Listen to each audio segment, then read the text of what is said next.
très honnête, j'ai pas réfléchi à comment j'allais commencer ce podcast.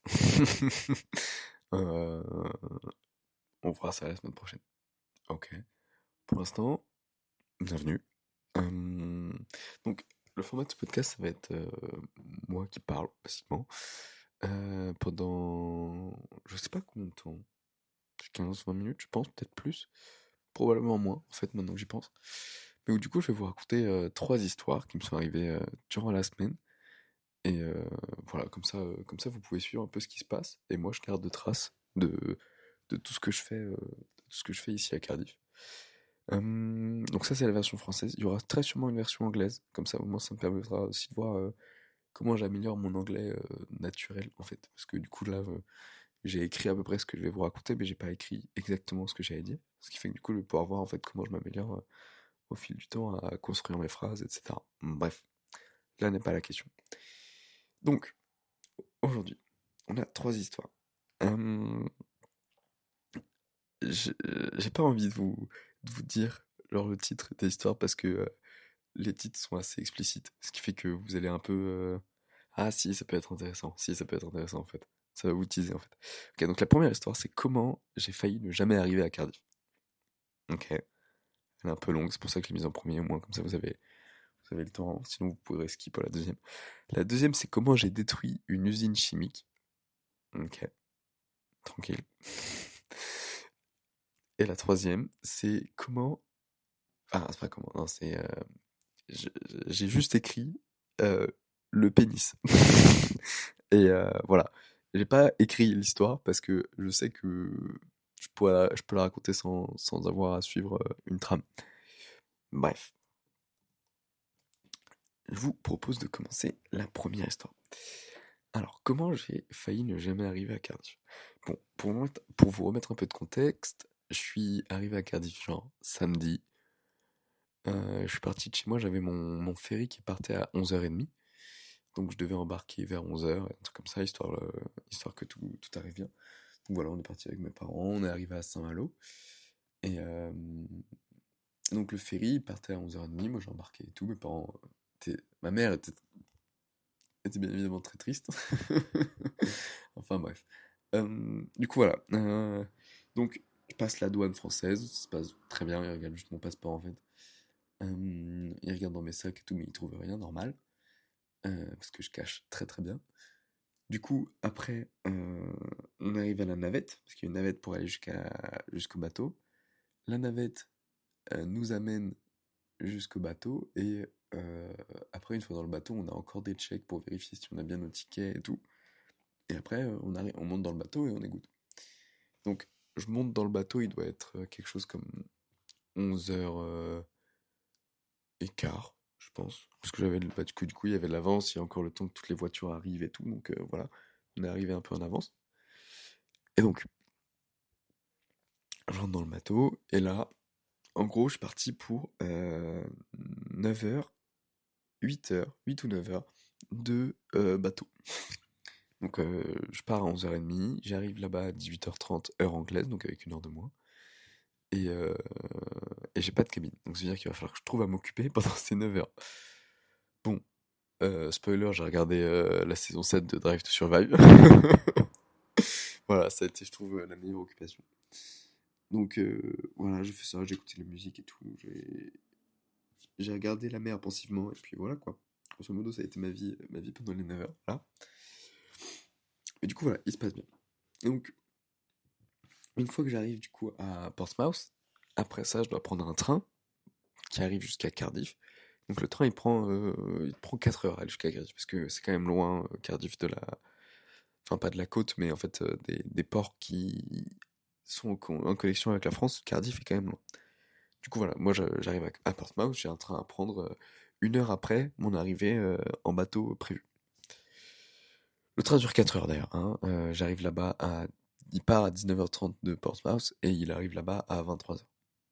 C'est horrible. Enfin bref. Donc, on arrive, le ferry se passe très bien et tout, je m'ennuie un peu, mais ça le fait. Et puis, bah, on arrive là-bas. Vraiment, on commence à voir Portsmouth, là, à être dans le port de Portsmouth, à quelque chose comme 17h30. Et je me dis, putain, c'est trop bizarre qu'on soit là-bas à 17h30, sachant qu'on arrive à 18h30 normalement. Et en fait, je me rends compte que le ferry, faut vraiment imaginer que c'est genre c'est plus petit qu'un bateau de croisière, mais c'est à peu près ça. Comme, en termes de taille, c'est vraiment énorme. Tu vois. Il doit y avoir genre des milliers de cabines, je pense, dans le ferry, pour que vous ayez vraiment une idée. C'est pas genre on parle en centaines, non, c'est en milliers. Donc voilà, comme ça vous avez une idée de genre la taille du ferry. Puis en plus ça, il prend des voitures et tout, et genre des marchandises, enfin, des conteneurs de marchandises et tout. Du coup, ça. Enfin, oui, il est vraiment gros. Et en fait, on arrive là-bas à 17h30, mais on- le temps de manœuvrer le bateau pour faire en sorte que l'arrière du bateau soit au niveau du port, et ben en fait ça prend presque une heure. Enfin genre bien se mettre dans le port et tout, bref ça prend une heure. Et en fait moi je me rends compte que l'heure prévue de 18h30 à l'arrivée, euh, ça commence un peu à être long. Parce que du coup, nous on est déjà à Portsmouth depuis une heure, mais genre c'est très long de bien se positionner, etc. Et tout, tout. Et d'ailleurs aussi, ce que je vous ai pas dit, c'est qu'en fait, entre mon ferry et mon train, j'ai que une heure. Et je crois que c'est le dernier train. Donc, ça veut dire que j'ai que une seule chance pour aller de la fin de mon ferry à la, la station de train. Et donc, il y a genre la navette entre le ferry et la douane. Après, j'ai la douane anglaise à passer.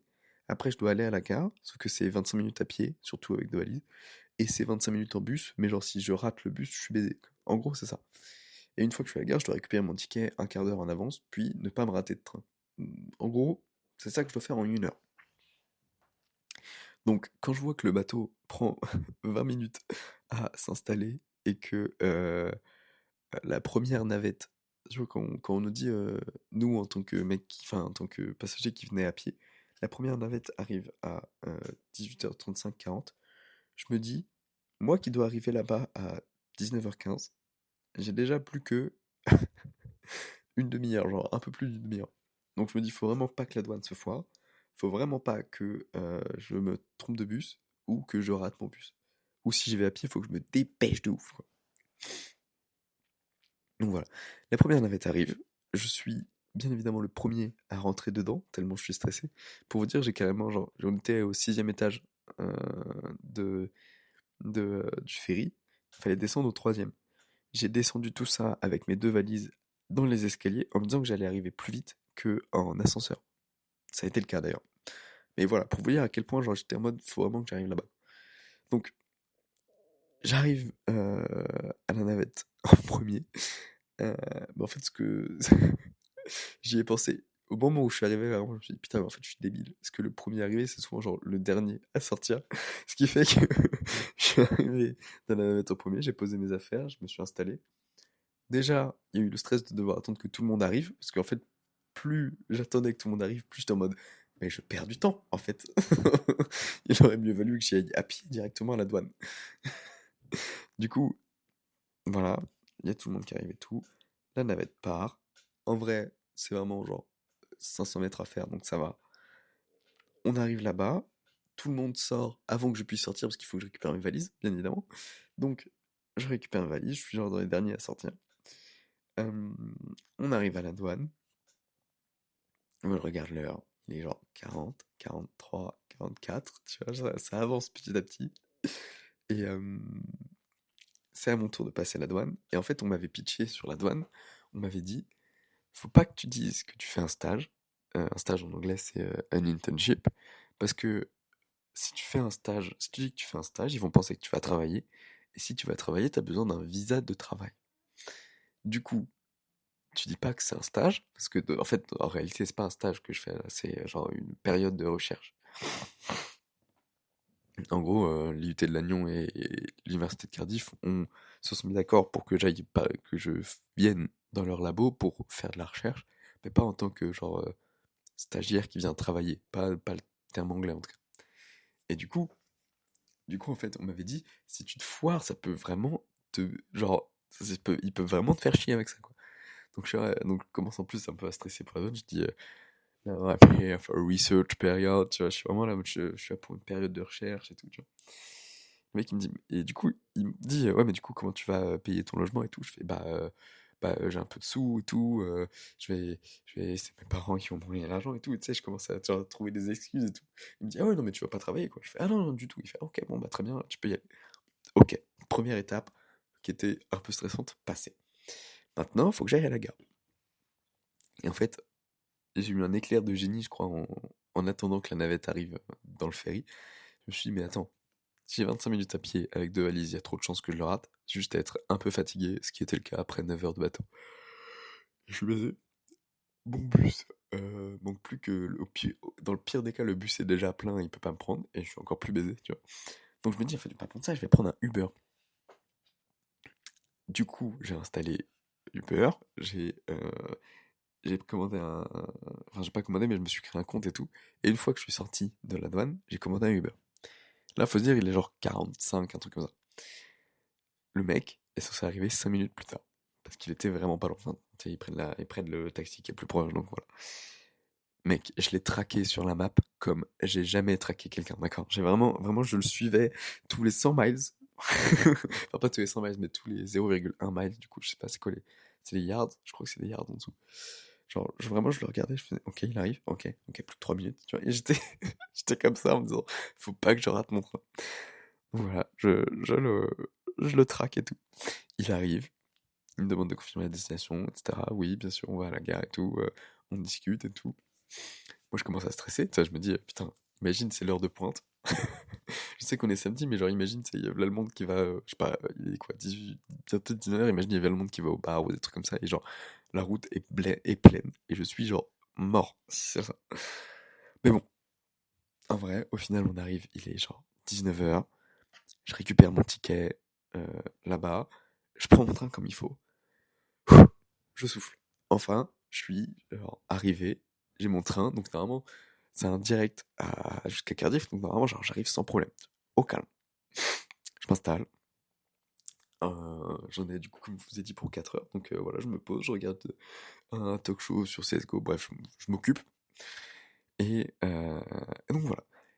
La première heure se passe, la deuxième heure se passe, et donc avant d'arriver à Cardiff, on a Bristol, qui est genre une grosse ville, qui est en fait, faut imaginer qu'il y a un bras de mer entre Cardiff et Bristol. Du coup, genre, t'arrives à Bristol, puis après tu remontes, euh, puis après tu fais tout le tour en fait du bras de mer jusqu'à arriver à Cardiff. Du coup, on arrive jusqu'à Bristol, et moi, sur l'application sur laquelle j'ai réservé mon train, il me disait que c'était un direct. Donc en fait, quand on arrive à Bristol, je me dis pas tranquille. Même, en fait, même le train, genre, disait que c'était un direct jusqu'à Cardiff Station. Donc je me dis, ok, tranquille, je suis là pour 4 heures, je m'installe confort. Je m'installe confort, et en fait, je continue à suivre un peu les panneaux qui affichent, tu sais, la prochaine destination et le terminus et tout. Et genre, à un moment, ils écrivent plus Cardiff Station, ils écrivent Bristol New Station, un truc comme ça. Et moi, je me dis, c'est pour assurer les mecs et tout qui arrivent en mode, oui, on passe bien par Cardiff et tout, mais on passe bien par Bristol, mais genre, il va à Cardiff. En vrai de vrai, il va à Cardiff, pas à Bristol. Imagine, il s'arrête à Bristol. Il s'est arrêté à Bristol. Euh, C'était pas prévu. Donc en fait, moi je me dis, bon, euh, c'est bizarre parce que tout le monde est sorti quand même. Je crois qu'on est plus que trois dans ma genre voiture, dans mon wagon de train. Et du coup, je me lève, je demande au mec derrière, est-ce que vous avez une idée de ce qui se passe là? Parce que genre, il n'y a plus personne, le train bouge plus, et ils disent que c'est le terminus. Donc le mec il se lève et tout, il fait putain mais oui c'est vrai c'est bizarre, normalement c'était un direct et tout, il sort sa tête du truc, il voit un patrouilleur, et il lui demande qu'est-ce qui se passe, est-ce qu'on n'est pas censé aller jusqu'à Cardiff? Et en fait il y avait je crois qu'il y avait un problème genre dans le train, ce qui fait qu'ils ont été obligés de changer de, de demander à changer de train en fait. Et du coup nous on devait aller à la plateforme 9 pour changer de train. Ça tombe très très bien, d'ailleurs, je la connais par cœur, la plateforme 9. Pardon, elle buvait. Bref, je connais par cœur la plateforme 9. Je suis le patrouilleur jusqu'à ce qu'il nous amène là-bas, ok? Je me demande vraiment comment je vais atteindre la plateforme 9 avant que le train parte, parce que du coup, vu que c'est une connexion, le train part dans les 2 minutes. Surtout à genre 21h, tout le monde a envie de rentrer chez soi, donc le mec se dépêche. Bon, au final, la plateforme 9 était juste en face, donc tout va bien. Au final, je rentre dans le train, je pose mes affaires, le train part, on arrive à Cardiff sans problème. Une fois là-bas, je recommande un Uber parce que je suis riche et que j'ai 15 minutes en voiture pour aller jusqu'à mon hôtel. Pour vous dire à quel point j'ai bien fait de prendre un Uber parce qu'à pied ça aurait été une demi-heure, 45 minutes, ça aurait été horrible. Donc bref, je prends un Uber, j'arrive à mon hôtel et tout se passe bien. Je passe la nuit là-bas et je me réalise pas que je suis à Cardiff. En gros, c'est ça qui se passe. Bref, voilà la première histoire. Comment j'ai failli ne pas arriver à Cardiff. Maintenant la deuxième. Comment j'ai détruit une usine chimique. Donc là, on va parler plus de ce sur quoi, genre, je travaille ici, que ce que je fais dans, du coup, le labo de recherche qu'elle a. Donc, moi, je fais de la cybersécurité pour les usines. Alors, c'est du côté opérationnel. En gros, la connexion entre ce que je vais appeler genre des interfaces homme-machine, donc en gros, un site web, des trucs comme ça, et des, des contrôleurs logiques, donc en gros, comment je pourrais dire? En gros, c'est une carte qui va contrôler, par exemple, on va parler d'une usine chimique qui, en gros, mélange une matière première A avec une matière première B pour former un produit, ce qui produit aussi des déchets, en gros. En gros, c'est ça. Et donc, on a un contrôleur logique programmable, que j'appellerais un PLC, parce qu'en anglais, c'est PLC, qui, en fait, contrôle genre le volume d'arrivée des matières premières, les volumes de sortie de produits de déchets, la pression à l'intérieur de la machine, etc. En gros, c'est un petit truc qui va contrôler ce qui se passe et qui va genre pouvoir dire ok, plus de produits, plus de matières premières A, plus de matières premières B, moins de pression, plus de pression, etc. En gros, ça fait tout ça et ça stocke toutes les données. Et le troisième truc qu'il y a dans, le, dans la simulation, parce que c'est une simulation bien évidemment, c'est un technicien qui surveille la machine grâce à une interface, un site web qui reproduit l'usine en faux et qui montre les données de pression de la machine, les volumes transférés de matière première A, de matière première B, etc. En gros, c'est ce que vous voyez, dans les usines, c'est genre un truc qui reproduit à peu près la, la, la réalité et qui montre les données, qui montre ce qui se passe en réalité. Donc en gros, il dit dans ce tuyau-là, il y a la matière première A qui vient avec tel volume, etc., etc. Bref, en gros, c'est ça. Et il peut, en fait, modifier les valeurs. C'est lui qui va envoyer les instructions au PLC pour que le PLC modifie les valeurs réelles. En gros. J'espère que vous m'avez compris, parce que sinon vous allez rien comprendre au reste de l'histoire. En gros, il faut se dire qu'il y a un mec qui contrôle la machine. Donc moi, mon but, en fait, c'est de prouver euh, dans la simulation que c'est pas sécurisé et que quelqu'un qui s'introduit dans le, dans le système peut faire exploser la machine en faisant augmenter la pression. Donc moi, mon but à moi, c'est de faire augmenter la pression de la machine jusqu'à ce qu'elle explose. Très intéressant. Mais comment faire? Donc, pour ça, ce qu'il faut faire, en fait, c'est qu'il faut se faire passer pour le technicien et modifier la valeur qu'on veut atteindre en pression à une pression qui est genre beaucoup trop haute pour que du coup la pression augmente, mais que du coup elle augmente tellement jusqu'à ce que ça explose. Donc, comment on fait ça informatiquement? Donc le principe, la première chose à faire, c'est de trouver l'adresse de la machine du technicien pour récupérer toute la connexion qu'elle a avec le PLC, avec le contrôleur. Donc en fait, elle est connectée au contrôleur en direct pour récupérer les données qui sont affichées du coup, et aussi pour pouvoir les modifier. En gros, s'il veut dire je voudrais baisser ça, il faut qu'il puisse avoir accès au contrôleur. Donc ça veut dire qu'il est contrôlé, qu'il a un lien avec le contrôleur tout le temps. Donc moi, il faut que je trouve son adresse dans le réseau, et que je trouve un moyen après de me faire passer pour elle. Pas pour lui, du coup. Donc, ça, en vrai, c'est facile, c'est parce qu'on nous le donne. Ça, au début de l'exercice, on nous dit... Enfin, on sait que la machine est à 10.10.11.5, un truc comme ça, bref. Ok, très bien. Ensuite, comment est-ce que je récupère l'adresse du PLC pour discuter avec lui? Parce que là, en gros, faut imaginer que c'est un peu comme si vous étiez dans une ville où il y a plein de maisons, mais vous savez pas s'il y a des gens à l'intérieur de la maison et vous savez même pas qui c'est à l'intérieur. Donc même si vous toquez aux portes, ils vont pas vous dire qui c'est. Et donc moi, en fait, on m'a dit, bah, la maison 65 là-bas, c'est le technicien. Donc la maison à l'adresse 65, c'est le technicien. Et donc maintenant que je sais que le technicien est à la maison 65, je peux en gros envoyer des lettres. Faut imaginer que je vais envoyer des lettres à la maison du contrôleur. Donc du contrôleur, du contrôleur genre l'informatique, hein, le côté, pas un contrôleur SNCF, rien à voir. Il faut vraiment que vous appreniez à suivre l'histoire. Non, je peux envoyer des lettres au contrôleur, à l'adresse du contrôleur. Et donc le contrôleur, il va lire les lettres et faire ah ok d'accord, il veut changer telle valeur. Hop, je vais changer telle valeur. En gros, c'est ça qui se passe. Et donc là, maintenant, je peux envoyer des lettres en me faisant passer pour le technicien, mais je sais pas à qui les envoyer. Parce que là, il faut imaginer qu'il y a genre 250 maisons devant moi, mais que je sais pas laquelle est celle du contrôleur.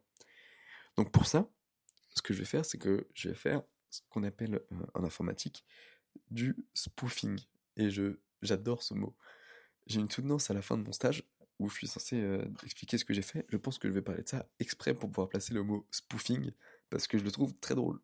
Spoofing, bref, S-P-O-O-F-I-N-G.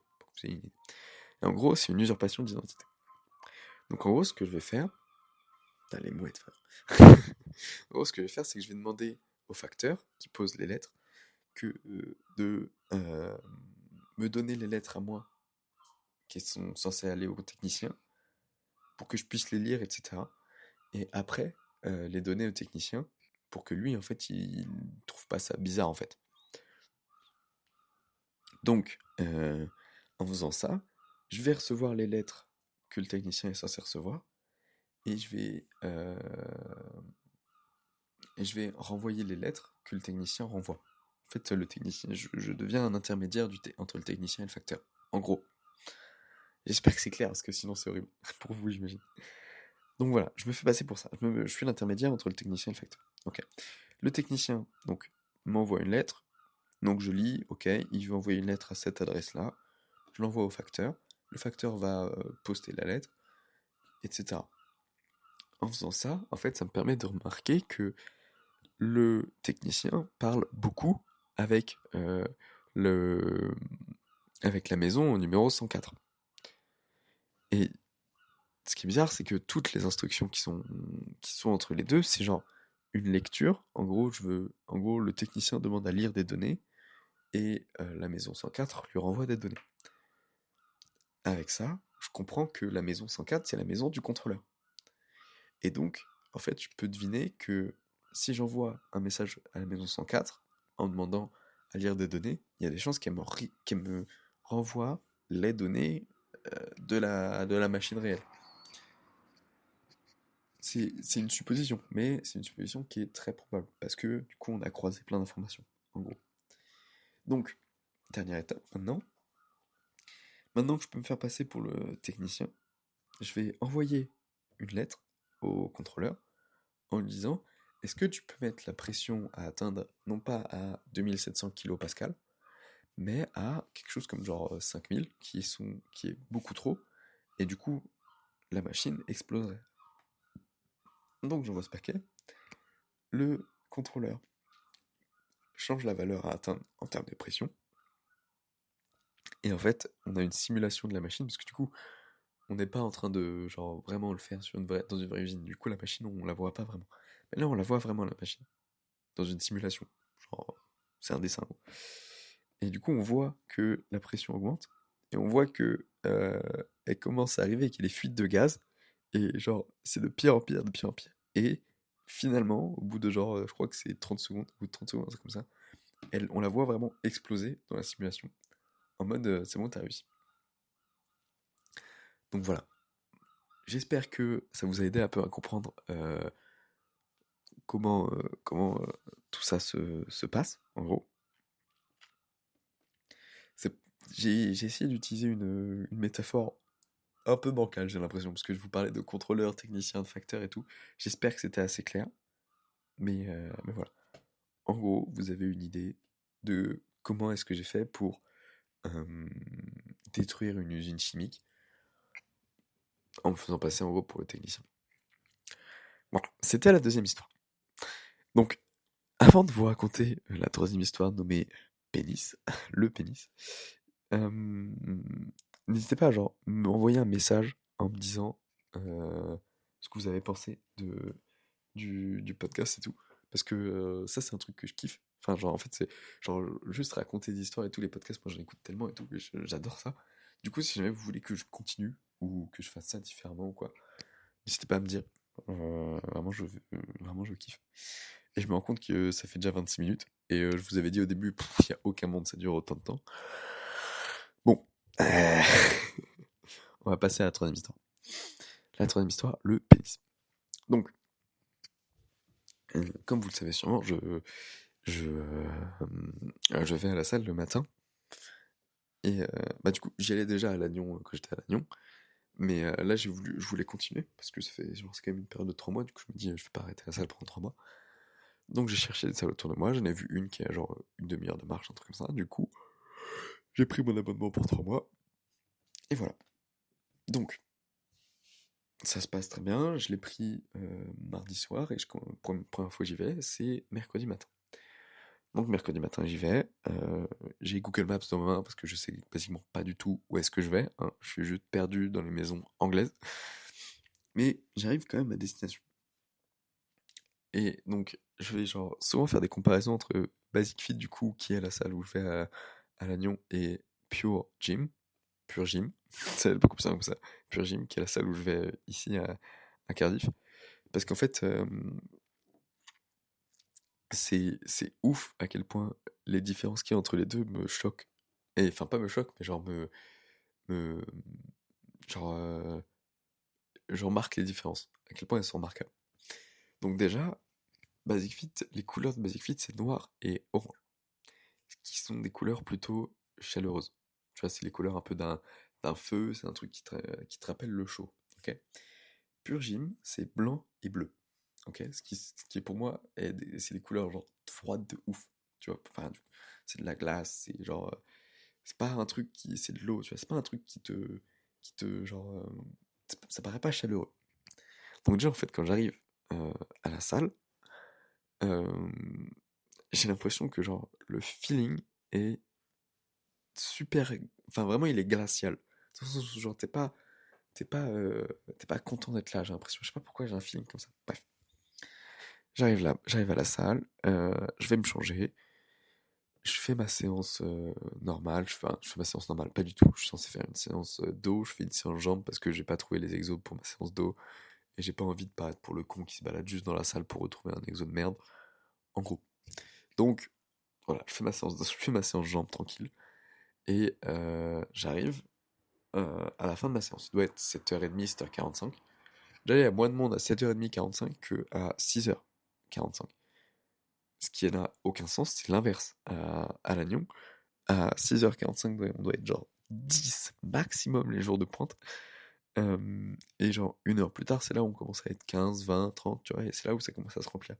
Ici, c'est l'inverse. Déjà, ça, je comprends pas. Mais bon, après, ça, c'est sûrement genre le rythme de vie anglais, tu vois, y a pas de problème. Bref. Donc, voilà, je fais ma séance et tout se passe bien. Arrivé vers la fin de la séance, quand je dois partir, enfin, quand je dois aller prendre ma douche, je vais dans le vestiaire, je vais à mon casier, en même temps, il y a un mec qui sort de la douche et tout, tranquille, tu vois, enfin, normal. Et j'arrive, du coup, à mon casier, je sors mon sac de mon casier, pardon, je sors mon sac de mon casier, et je m'assois sur mon banc, sur le banc qui est juste en face du casier, pour commencer à préparer mes affaires et tout, et aller à ma douche. Donc, faut vraiment imaginer que, genre, j'ouvre le casier, je récupère mon sac dedans, je me retourne pour m'asseoir, du coup, sur le banc, qui était genre juste entre moi et mon casier. Et au moment où je me retourne, je regarde à ma gauche, Et à ma gauche, il y a littéralement le mec qui est sorti de sa douche, qui vient d'enlever la serviette qui était autour de sa taille. Et d'habitude, en tout cas à Basic Fit à Lannion, les mecs mettent un caleçon autour de... Bah, même avec leur serviette. Là, je me retourne, je suis littéralement face au mec à poil. Et genre, sur le coup, en vrai, tu vois, genre, en fait, ça se passe tellement vite que sur le coup, je réagis pas. En fait, juste, je vois, je fais OK, et genre, je passe à la suite. Mais dans ma tête, ça processe, tu vois. Genre, je montre rien, mais dans ma tête, ça processe. Je me dis, putain, attends, le mec est vraiment à poil. Oh, waouh. Ok, très à l'aise. Très, très à l'aise. Mais bon, ok. Donc déjà ça m'a fait rire. Sur le coup, vraiment, j'ai eu genre le sourire du... Ah ouais, ok. Bon. Le pire, l'histoire aurait pu s'arrêter là. En vrai, je trouve que l'histoire est déjà assez drôle pour me dire, voilà, c'était surprenant, en fait. C'est pour ça que je trouve que c'est une histoire qui est déjà bien, c'est parce elle est genre surprenante. Tu te dis, putain, c'est pas ce à quoi je m'attendais en venant à la salle. Surtout qu'elle est pas super chaleureuse. Du coup, t'as peut-être pas envie d'y aller à poil. Bref. Du coup, bon, premier truc. Mais, donc il y a ça. Ok, très bien. Ce matin, ça vient de se repasser. Donc là, on est samedi, pour vous dire. Ouais, samedi 12. Ce matin, je vais à la salle. Je, je fais ma séance de sport. J'arrive à la salle, je me prépare pour aller faire ma séance de sport. Je fais ma séance de sport. C'est vraiment la même chose, hein. Je retourne dans les vestiaires pour me euh, changer et aller prendre ma douche. Exactement la même chose. Je récupère mon sac. Je récupère mon sac. Je vais pour m'asseoir sur le banc. Je regarde à peu près au même endroit. Un mec à poil. Et genre, en fait, au début, je me suis dit, ok, un mec qui est très à l'aise. Mercredi, pardon, je me suis dit, c'est un mec qui est très à l'aise. Pas de problème. Pas du tout. Ça m'est réarrivé ce matin. Un autre mec. Et en fait, je me dis que c'est juste la culture qui est différente. Dans le sens où pour eux, genre, la pudeur est beaucoup plus basse qu'en France. Ou peut-être que à l'agneau. Tu me diras. Parce que c'est vrai qu'on entend parler des rugbyman. Donc bon. Enfin bref. Et du coup, voilà. Ça, c'était putain, pire manière de terminer une histoire. Et du coup, voilà. Enfin bref. C'est comme ça que j'ai vu le pénis de deux mecs en sortant de la salle. Voilà. Une semaine mouvementée. Ouais. Ouais, c'est ce que je dirais en parlant de la semaine. Ce que je dirais. C'était une semaine mouvementée. Mais du coup, voilà, c'était ma troisième histoire. Je pense que j'avais pas besoin de la noter pour pouvoir vous la raconter. Je pense que ça s'est relativement bien passé comme ça. Ça fait 33 minutes. J'espère que vous avez quand même bien aimé ce format. J'avais pensé à faire une histoire qui était fausse parmi les trois, en me disant maintenant, après, je vous demande pour vous laquelle est fausse. Ouais, peut-être. Je... je sais pas.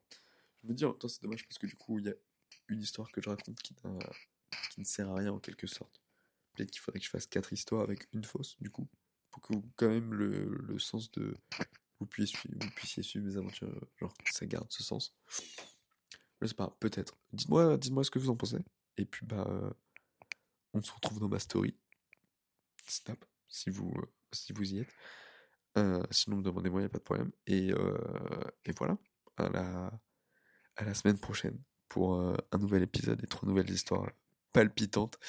J'espère avec une dernière histoire qui va être aussi intéressante que celle-là. Bon, bonne semaine. Bye.